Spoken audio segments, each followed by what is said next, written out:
কি পরিমাণে পোকাতে খেয়ে দিয়েছে ধানগুলোকে। হ্যাঁ, একে পোকার জ্বলন, এদিকে পানির জ্বলন, কি করবে মানুষ? আমাদের চাষি ভাইরা কি করবে?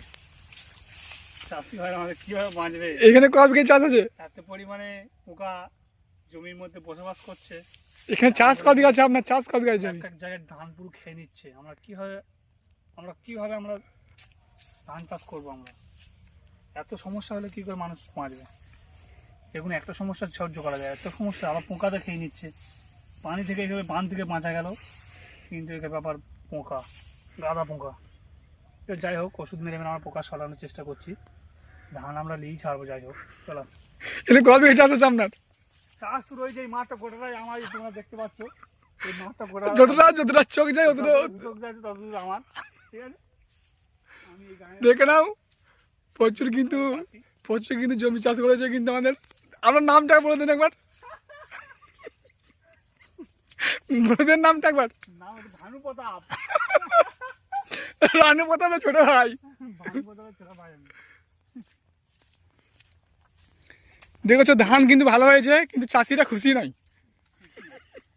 কেন এত সমস্যা? একটা বান থেকে মানুষ রক্ষা পেয়েছে, আবার দিকে পোকাতে ভর্তি। কিভাবে মানুষ বাঁচবে? খালি পোকা। দেখো দেখো, এইখানে খেয়ে নিচ্ছে, দেখেছো কিরম ভাবে খেয়েছে পোকাতে। দেখেন ভালো করে দেখেন। এই যে দেখতে পাচ্ছ তোমরা কিভাবে ধান হয়নি এখানটায়।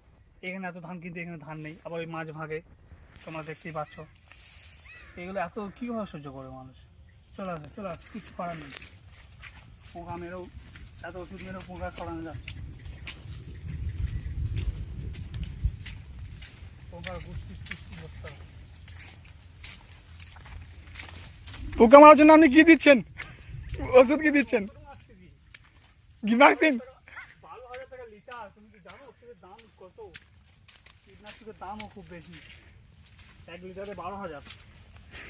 ওইটা দিয়ে মাছ থেকে কাজ হচ্ছে, কিন্তু বেশি সব পালাচ্ছে না, খালি এই নিচ্ছে। তাতেও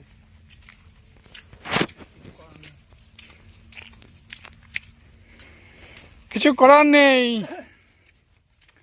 চলেন দেখা যাক, পরের জমি দেখা যাক। ওদের জমি কি দেবো, সব একই অবস্থা।